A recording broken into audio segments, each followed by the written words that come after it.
అందరికీ నమస్తే అండి.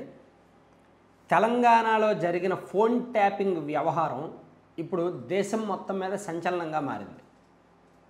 సో టీఆర్ఎస్ పార్టీ అధికారంలో ఉన్నప్పుడు టెక్నాలజీని మిస్యూజ్ చేసి కాంగ్రెస్ నేతలకు చెందిన కీలక నాయకులు ఫోన్లు ట్యాప్ చేశారని, తెలంగాణలో ఇన్ఫ్లుయెన్సర్స్ చాలామంది ఫోన్లు ట్యాప్ చేశారని, రేవంత్ రెడ్డి గారి ఇంటి మీద పూర్తిగా అతని కదలికల మీద నిఘా పెట్టారని ఒక పెద్ద దర్యాప్తు నివేదికలు ఇప్పుడిప్పుడే బయటకు వస్తున్నాయి. అందులో పెద్ద తలకాయల పాత్ర కూడా చాలా స్పష్టంగా ఉన్నట్టుగా ఆధారాలతో సహా బయటకు వస్తున్నారు. సో ఈ క్రమంలోనే ఆంధ్రప్రదేశ్లో ఫోన్ ట్యాపింగ్ జరుగుతుందా లేదా, అరకొర జ్ఞానం ఉన్న, అరకొర సాంకేతికత వాడుకోవడం తెలిసిన, అంటే నేను ఇలా అన్నానని ఏమనొద్దు, తెలంగాణలోనే ఎంతుంటే నిజంగా తెలంగాణతో పోలిస్తే ఆంధ్రప్రదేశ్లో టెక్నాలజీ ఎక్కువ, తెలివితేటలు ఎక్కువ, అధిక తెలివితేటలు ఎక్కువ, మేధావితనం ఎక్కువ, క్రిమినల్ అండ్ కన్నింగ్ మెంటాలిటీ తెలంగాణతో పోలిస్తే ఆంధ్రప్రదేశ్లోనే ఎక్కువ, రాజకీయ నాయకుల్లోనూ అందరిలో కూడా. సో మరి తెలంగాణలోనే అంతగా వాడితే టెక్నాలజీని ఆంధ్రప్రదేశ్లో వాడకుండా ఉంటారా? సీఎం గారు జగన్మోహన్ రెడ్డి గారు వాడకుండా ఉంటారా? ఆ అనుమానంతోనే మేము బహుశా ఈనాడులో ఒక చాలా పెద్ద వార్త రాశారు. ఈనాడులో జగన్ దొంగ చెవులు అనే హెడ్డింగ్ పెట్టి చూడండి, పక్కన మీకు పెడుతున్నా. నేను విన్నాను, నేను ఉన్నాను అంటూ 5 ఏళ్ల క్రితం విపక్ష నేతగా ప్రజానీకాన్ని బురిడి కొట్టించిన జగన్కు ముఖ్యమంత్రి పీఠం అధిష్ఠించగానే దొంగ చెవులు మొలుచుకొచ్చాయి. సెల్ ఫోన్ ట్యాపింగ్ సాంకేతికత సాయంతో అందరి జీవితాల్లోకి జగన్ తొంగి చూస్తుండడంతో రాష్ట్ర భయవిహ్వల వాతావరణం నెలకొంది. రాష్ట్రంలో భయవిహ్వల వాతావరణం నెలకొందంట. ఎడిటోరియల్ అనమాట. ఈరోజు ఈనాడులో ఎడిటోరియల్ ఆ వార్త, జగన్ దొంగ చెవులు వార్త. ఆ ఎడిటోరియల్ అలాగే చదివితే ఏంటి, రాష్ట్రంలో ఇన్ని ఘోరాలు జరుగుతున్నాయా?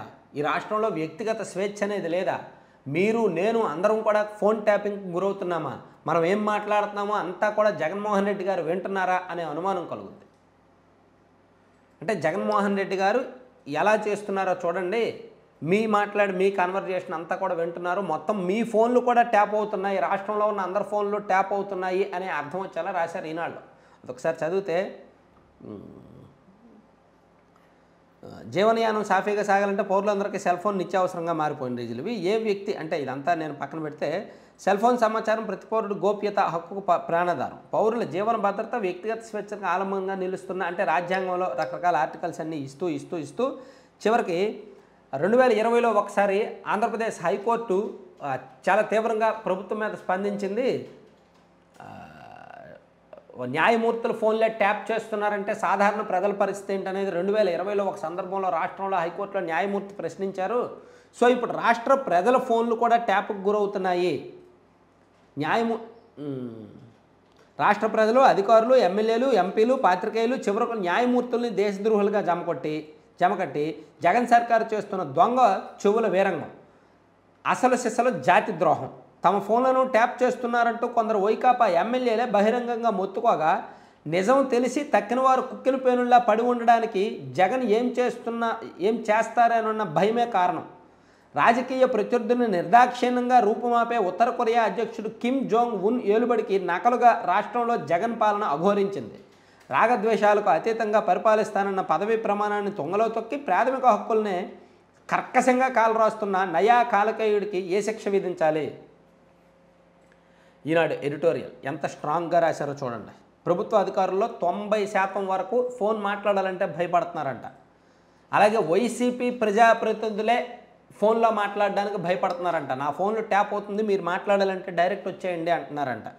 ఫోన్ ట్యాపింగ్ ద్వారా నయా ఫ్యాక్షనిజం పౌర స్వేచ్ఛను చంపేస్తోంది. కోట్లాది ప్రజల ప్రైవేటు బతుకుల్ని బజారు పాలు చేస్తోంది. ఆన్లైన్ చోరీలు రుచిమరిగిన సైబర్ మాఫియా కంటే నీచంగా ప్రజా ప్రయోజనాలను కాపాడాల్సిన ప్రభుత్వమే పౌరుల ప్రైవసీకి భంగం కలిగించడం క్షంతవ్యం కాని నేరం. తెలుసో తెలియకో ప్రైవసీ చట్టాలను ఉల్లంఘించిన నేరాలకు మెటా, గూగుల్ వంటివి లెంపలేసుకొని కోట్ల డాలర్ల జరిమానా కట్టడాన్ని చూస్తున్నాం.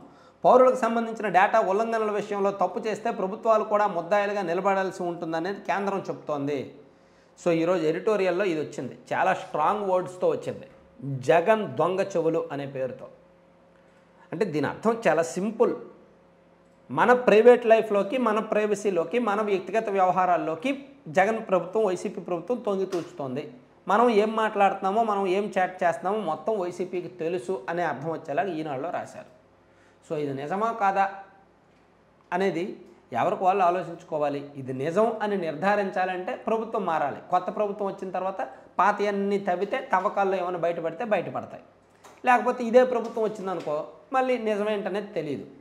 ఈవెన్ సిబిఐకి ఇచ్చిన వాళ్ళు కూడా వివేకానంద రెడ్డి గారి కేసు లాగానే కాలగర్భంలో కలిసిపోద్ది. ఎందుకంటే ఇది పెద్ద సంచలనమైన కేసు కాబట్టి. ఇదే నిజమని తేలితే చాలా సీరియస్ యాక్షన్స్ ఉంటాయి కాబట్టి దీన్ని ఎవరు అంత సీరియస్గా పట్టించుకోకపోవచ్చు, ఒకవేళ ప్రభుత్వం కనుక మారకపోతే.